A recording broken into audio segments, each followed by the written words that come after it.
Hello दोस्तों, welcome to talking मंच। आज हम ऐसे टॉपिक के बारे में बात करेंगे जो सिर्फ इंडिया में ही नहीं, पूरे वर्ल्ड में फेमस है। कुंभ मेला।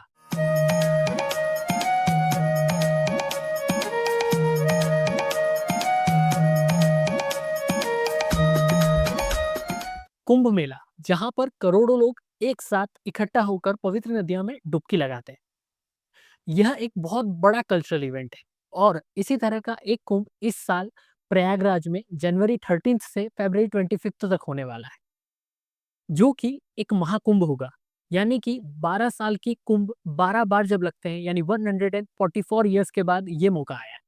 लोगों का मानना है कि यहाँ पर पवित्र नदियों में स्नान करने से आपके पाप धुल जाते हैं, आपको मोक्ष मिलता है और शांति भी मिलती है। लेकिन इन सब चीजों की शुरुआत कहाँ से हुई, इसकी कहानी क्या है? कुंभ मेले का इतिहास समुद्र मंथन से जुड़ा है। समुद्र मंथन के बारे में आपने कभी ना कभी कहीं ना कहीं किसी से सुना या पढ़ा जरूर होगा।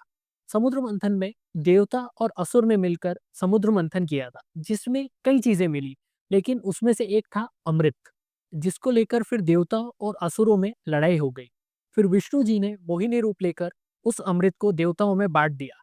और फिर विष्णु जी के वाहन गरुड़ देव उस अमृत के कलश को लेकर जब जा रहे थे, तो उसकी चार बूंदें चार जगह पर गिरी: हरिद्वार, नासिक, उज्जैन और प्रयागराज।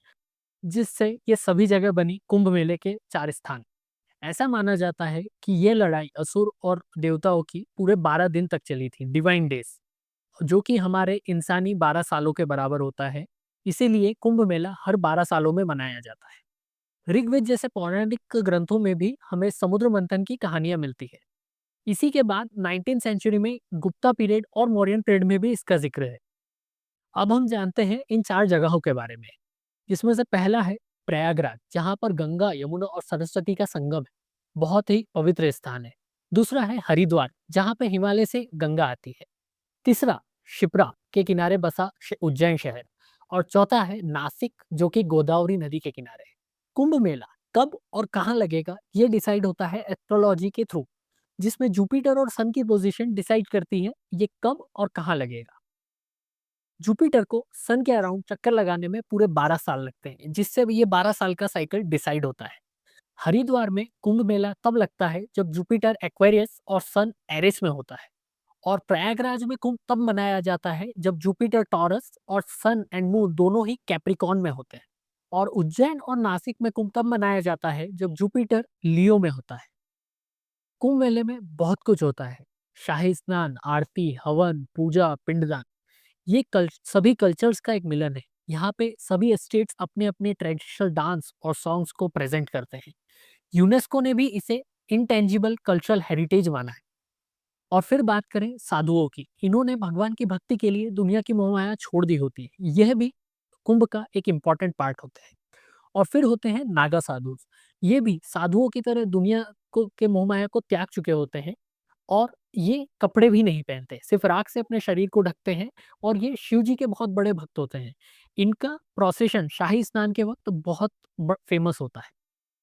इतने बड़े क्राउड को संभालना भी बहुत बड़ा काम होता है। क्राउड कंट्रोल, सिक्योरिटी, सेफ्टी, सफाई, सभी का ध्यान रखना होता है। गवर्नमेंट भी इसके लिए बहुत कुछ करती है। नई सड़कें, पार्किंग, टॉयलेट, सीसीटीवी कैमरास, एक टेम्परेरी डिस्ट्रिक्ट ही बना देते हैं। कुंभ मेला इकोनॉमी के लिए भी बहुत इंपॉर्टेंट है। इससे टूरिज्म बढ़ता है, लोकल बिजनेसेस को फायदा होता है, जॉब्स भी नए बनते हैं। कुंभ मेले के दौरान कई लोग एक जगह से दूसरी जगह ट्रैवल करते हैं, जिससे ट्रैवल इंडस्ट्री को भी बूस्ट मिलता है। अगर हम इस इकोनॉमिक पार्ट को डेटा के थ्रू समझने की कोशिश करें, तो हम देखेंगे 2019 में गवर्नमेंट ने पूरे 4,200 करोड़ रुपए खर्च किए थे, जिससे ओवरऑल इकोनॉमी जो वैल्यू जनरेट हुई है वो थी 1,20,000 करोड़।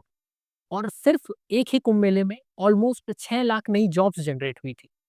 इसी के अलावा वहाँ के लोकल बिजनेसेस को भी बहुत बड़ा बूस्ट मिला था। कुंभ मेला सिर्फ एक त्योहार नहीं, ये हमारी संस्कृति और आस्था को दर्शाता है। ये सिर्फ इंडिया ही नहीं, पूरे दुनिया के लिए एक बहुत ही अनोखा एक्सपीरियंस है। तो आप में से कितने लोग इस बार महाकुंभ में जाने वाले हैं, मुझे कमेंट में जरूर बताइएगा। और अगर ये वीडियो अच्छा लगा हो तो इसे लाइक, शेयर और सब्सक्राइब जरूर कीजिएगा। धन्यवाद।